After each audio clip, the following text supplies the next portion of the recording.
So what did I think of the very popular new horror film, Weapons? Hey guys, it's Brian. Welcome to the awards contender. This is my review of Weapons, written and directed by Cregger. I was really excited for this one. The buzz for Weapons had been building for weeks, and unfortunately I was out of town this past weekend, so I didn't get to see it right away. And I thank all of you who did not spoil this movie for me. Like, I was going online every day and, seeing posts about Weapons, but nothing got spoiled outside of maybe a little bit about Amy Madigan's character, who I will talk about here. This is a no spoilers review, though. I'm not going to tell you what happens in the second half of the movie. And basically, what the trailers have revealed about the story to this film, it's like the first 5 minutes of the movie. It's like the very beginning, you're like, oh, okay, this is what the trailer gave away, and we know of a few people in the movie, Josh Brolin, Julia Garner, I was vaguely aware of some of the cast, but this was a thrilling experience, you guys, because I didn't know where this movie was going.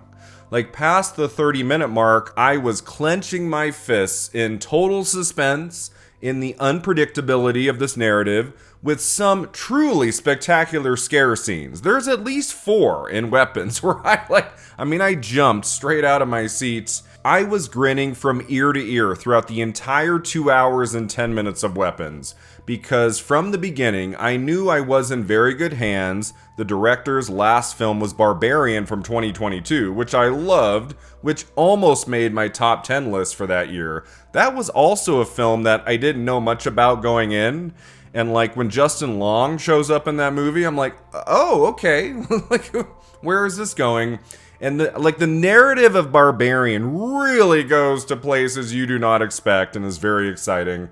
And then here we have Weapons, where once again, I was just delighted by all of the twists and turns in the narrative, really taken with the performances, the cinematography, how this is much more than just a horror film, a scary movie.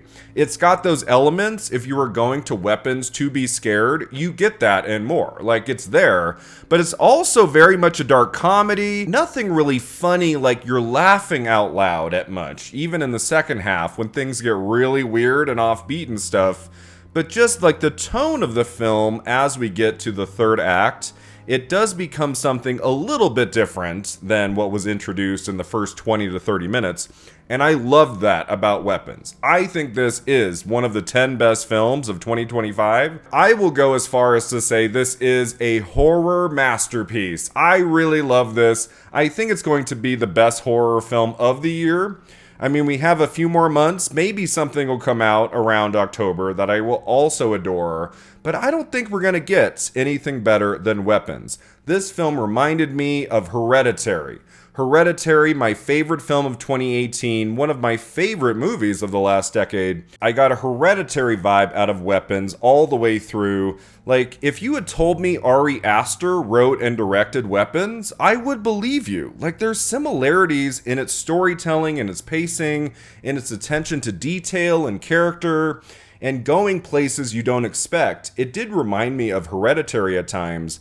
I remember seeing that film by Ari Aster opening weekend, knowing nothing outside of it getting good reviews, that Toni Collette was supposed to be really great in it, and just every step of the way, knowing you're in a very good filmmaker's hands, and just being open to surprises in the story all the way to that really creepy and mysterious ending. I did have the same experience with Weapons, which if you haven't seen by now, if you haven't seen too many trailers, the basic story of this movie, it's right there at the beginning, as I said. At 2:17 a.m. one night, a bunch of children run out of their houses like destination unknown. They just run into the night, and you find out all of these kids were in the same elementary school class except for one boy. The one boy is the only person in that classroom who shows up the next day. Julia Garner is the teacher. And so in the early scenes of the movie, everybody is very suspicious of her. It's well, what are the odds all of these kids would disappear at the same time, the same night, and they're all in the same class? So the first 20 plus minutes of the film, you are just with Julia Garner. the teacher like trying to live her life. Everybody's mad at her in the community. She's drinking. She's scared to like look outside her window at home and stuff. And like she knows it's going to be a long road to when things are normal again. And she wants to find out what happened to these kids. Like, she adores these kids. Like, they've been a part of her class for many weeks and months, and she wants to get to the bottom of it, even though everybody thinks she's the villain. But it's not going to be that easy, and what's really exciting about Weapons is that early on, I thought, okay, we're just gonna follow this woman for the movie and, like, see what she finds out, and you know, there's some really good scare moments. Like, she has this nightmare early on that, I mean, I was like, oh my God. And she is great in this. Very well cast, does an amazing job in this film. I was so happy because earlier in 2025, she appeared in a very subpar horror film, Wolfman, if you remember that, which came out in January. That was a huge disappointment. So I was thrilled to see Julia Garner in a much better genre film for 2025. She's great in this. But what is so exciting about Weapons, more exciting than anything else about this movie, is the screenplay structure where every 20 to 30 minutes we focus on a new character. We build on the mythology. We better inhabit this world, this community. We understand the motivations of not just one person, like one protagonist. There are multiple protagonists in this story, and they are all interesting, all well cast. So many wonderful actors in this, like Josh Brolin, like Alden Ehrenreich. Carrie Christopher as this young boy Alex gives a very impressive performance, like one of the best like child performances I've seen in the movies in a long time. Benedict Wong in this film is like a hoot, man. Like where his character goes. Austin Abrams is very good in this, like very memorable. He's an actor I have really enjoyed the last few years, and he gets one of his best parts in this yet. And Amy frickin' Madigan. Oh my God.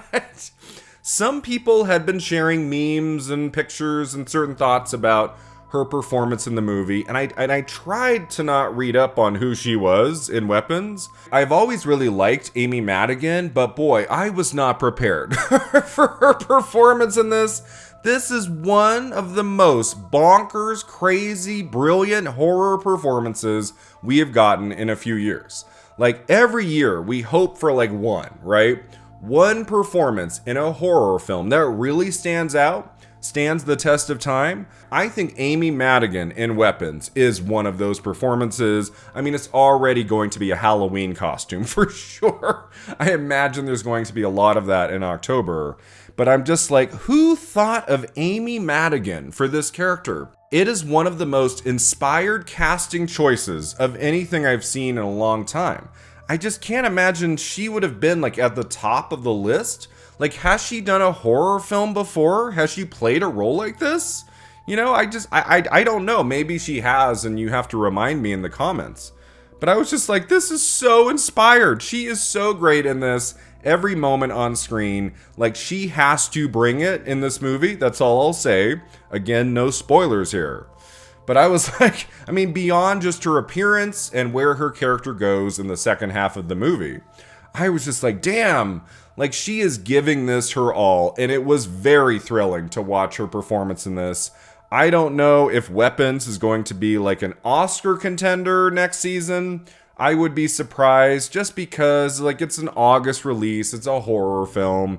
It has elements of black comedy and like the nature of the storytelling. I'm just like, I don't know if that's going to be a film that the Academy is going to embrace, but I would love to see Amy Madigan taken seriously for Best Supporting Actress. I know at least one person compared her performance in this to Ruth Gordon in Rosemary's Baby, and that is a very good comparison, actually.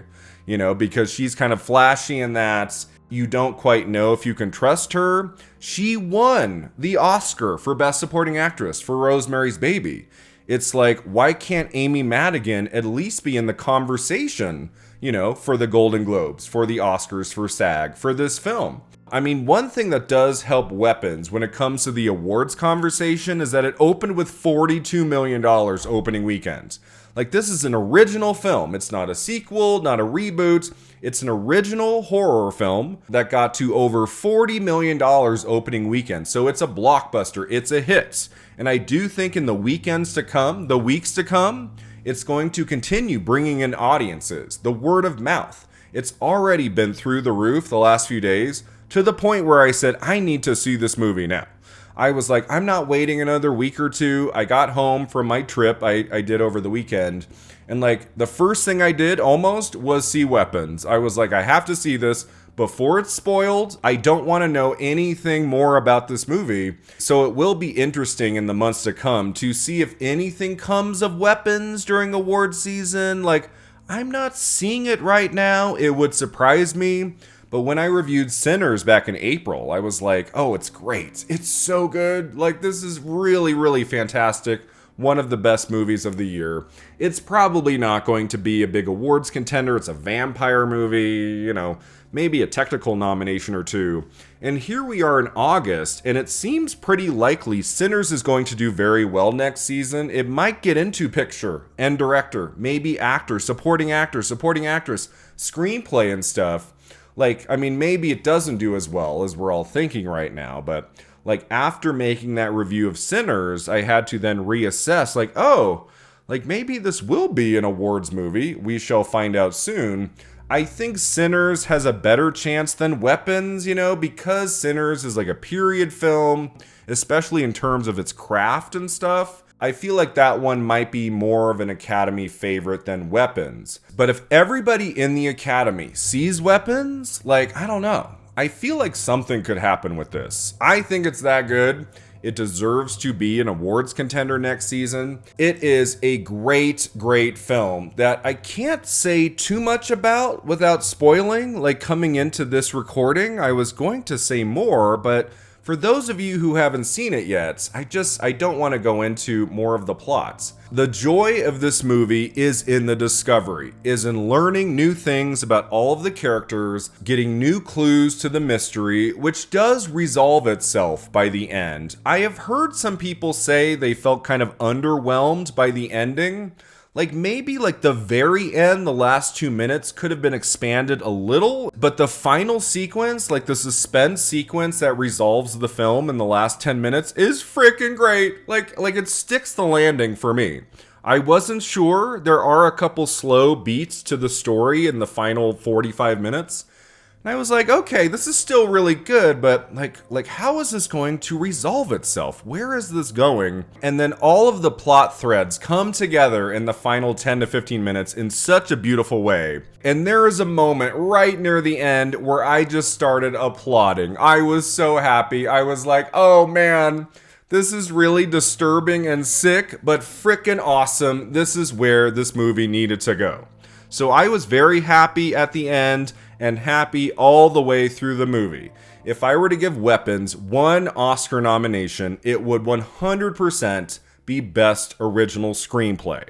I think the screenplay to Weapons is what makes it so special. Of course, you have terrific, imaginative directing and cinematography. All of the performances are very strong, especially Amy Madigan, who again stands out from the crowd. She's doing some really memorable work in this, but it's that screenplay that soars, that makes this really worth seeing because of the way the attention is on character. Never plots, never scare scenes, even though we have elements of scares, 4 or 5 moments that had me jumping and were very effective. What makes the movie so interesting and fascinating and entertaining is the attention to character development. Understanding all of their motivations and seeing this community, this world from different perspectives, not having it just be Julia Garner's story for 2+ hours. That would have been a very good movie too, but I like how the screenplay bounces around to different characters. I mean, it happens 5 or 6 times. Sometimes you see a scene from 2 angles. You know, we'll have a scene earlier in the movie where you're like, oh, okay, why did that happen? Like, what's going to happen next? And then sometimes like 40, 50 minutes later, from an alternate perspective from a character, we see that scene again, now with more information and backstory and things. And you're like, oh, okay, that's how this connects to this. And it's done very, very well. It's never like repetitive. You're never like, okay, we get it. Like we've seen this scene a couple times. Like it all serves a purpose all the way to its very satisfying conclusion. It felt to me in a way like reading a really great suspense novel. Something that you can really get lost in for 500 pages. Really get to know these characters beyond just the surface level. Like really understand their home lives, like who they are, what their relationships are like, as this narrative leads most of them, anyway, down a dark path. It's just really interesting and fresh and exciting. What a great film this is. What an awesome, awesome horror movie screenplay Weapons has. It proves that Zach Cregger, the writer-director of this movie, is a total original. Like following this and Barbarian, I can't wait to see what he does next. I will follow this guy anywhere now, because he understands the magic of a great horror film that endures long past its opening weekend, goes beyond the scares, goes beyond a really impressive and unique premise. You know, this movie has that. The opening premise is so mysterious and eerie and immediately like gets you in the theater, gets you excited to see what's going to come next. But if nothing is done with that premise, then it's like, what are we doing here? Is this just a vehicle to scare the viewer and nothing else? Thankfully, Weapons is so much more than that. It's got so many interesting thematic ideas in the story. It's got a really diverse and interesting group of characters and actors that just get a lot to do in this narrative. I think if Weapons was 90 minutes, 95 minutes, this movie would suffer. I was so thankful there was room to breathe. There was room for quiet scenes of reflection, for like characters we haven't spent much time with in the first hour of the movie, hour 20 minutes. Like time spent with these characters as they reckon with the dark force taking over their community. It is just fascinating stuff, filmmaking at its finest. I really had a great time with Weapons, and I do think it is one of the very best films of 2025. If you are a horror fanatic like I am, and you like your horror films a little different, a little outside the box, not just your typical scare fest, like something that goes beyond that and delivers a story and characters that are really moving and unexpected, Weapons is the movie for you. I know there was a lot of anticipation for this one, really good word of mouth so far, but even though I walked into the theater with sky-high expectations, this movie exceeded them. It exceeded them. I really have nothing negative to say about Weapons. I can't wait to watch it again. This is one of the must-see movies of the year. I do think it's a masterpiece, especially of horror cinema. I give Weapons a very enthusiastic 10 out of 10.